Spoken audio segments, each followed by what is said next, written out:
Morning, everyone. The title of my talk today is The Language of Exploring Desire. So I want to hold a baby. I can't even remember how this came into my consciousness, but I seem to be living with this desire for more than a few months. And the statement is interesting because it's really a strong statement of want, of desire, and even yearning. It's come to that. And at first it was a non sequitur that I really didn't take too seriously. Like some of the things that come up in meditation, like the floats up and then it kind of just goes by and you don't know if you should pay more attention to it or to let it go, but it kept coming back. So I decided to do some investigation as part of my Dharma practice. And in reflective meditation, when we become more curious or develop some curiosity about our desires, our relationship with those desires change. So I'll insert a Buddhist teaching here. Investigation and exploration of our experience is called Dhamma Vichaya. It's actually the Buddhist word. And it's translated differently. And there's quite a few, but I'll give a few definitions. It's the analysis of qualities, a discrimination of mind states, investigation of Buddhist doctrines and teachings, and searching for the truth. And I'll put in parentheses here, the truth, small t, truth of our experience or in our experience. And these meanings, when they come together, they really point to the investigation of Buddhist teachings in our practice, but also the wisdom that comes from understanding, searching, researching, and kind of going over and over the truth and finding some truth in our experience. So this is an important part of the Dharma. And so I'll talk about my experience with this. And first, I took the desire very literally, of I want to hold a baby. How do I do this? So I don't have any kids. And my sister who lives close to me, she has kids, but those kids don't have grandkids. My local friends don't have grandkids. I'm deficient in babies around me. So what I did was I started talking with my husband about it, started talking with my friends, and now every time my husband and I go out and he sees a baby, he points it out and we all, we look at this baby. In line at CVS, there was a really cute baby in front of me and I knew that they wanted me to hold them. But because of our society, I did not ask the mom if I could hold the baby because it's just not right to do that. There's too many problems with that request these days.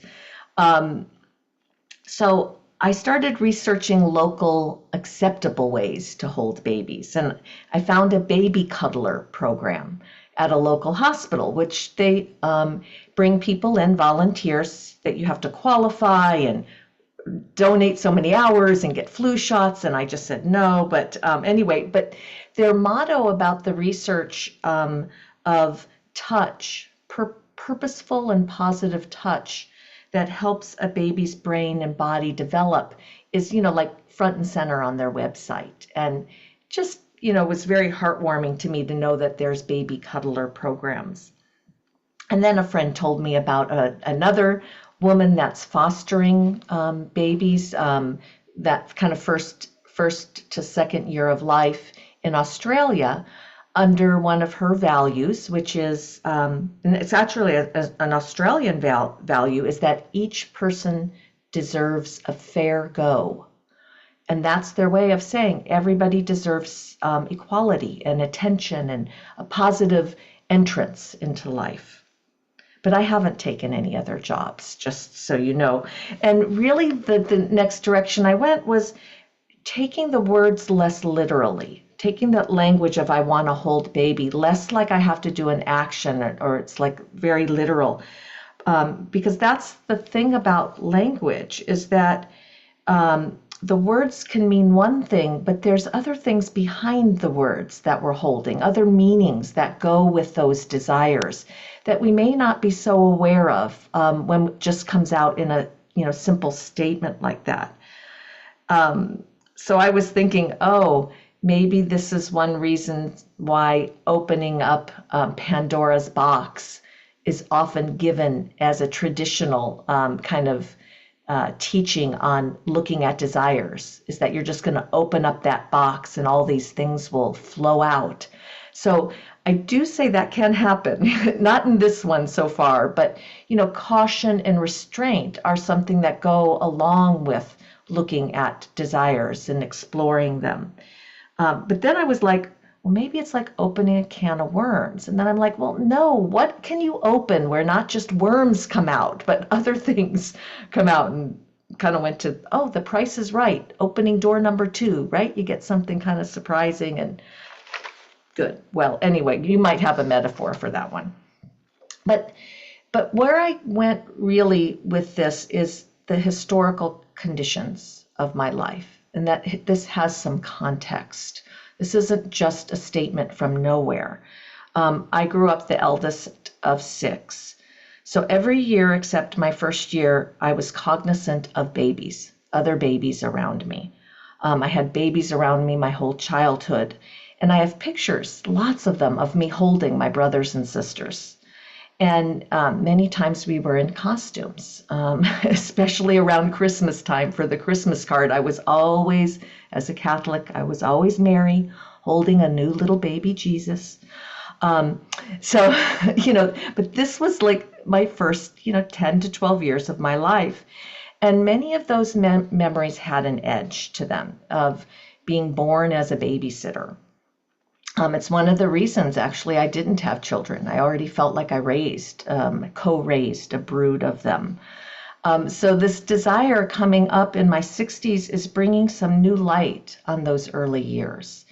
It's really a positive way of looking at those conditions. Something is opening up, and I can't change that upbringing, that I can't go back and make it different. But I feel like I'm softening a part that felt like an indentured servant. Like that just is kind of dissipating a bit.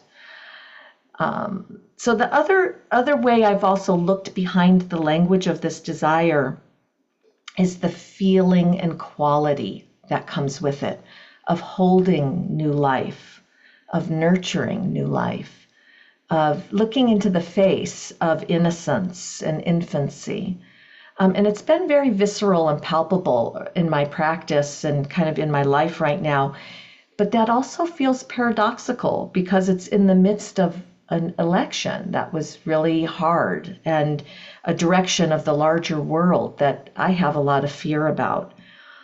So I'm exploring this uplifting desire, which I feel is wholesome and brings in a lot of light right now to an impending, dark, uncertain time. They're both part of my world. So the whole process has been really healing for me and therapeutic, I would say. And I want to bring in those distinctions because this is where the Dharma teachings overlap with other therapeutic explorative practices that really encourage investigation of your inner world and your childhood and your parents and your children and your siblings. That this is part of our practice because we allow all of those experiences into our meditation. And when they come in, they're fodder for a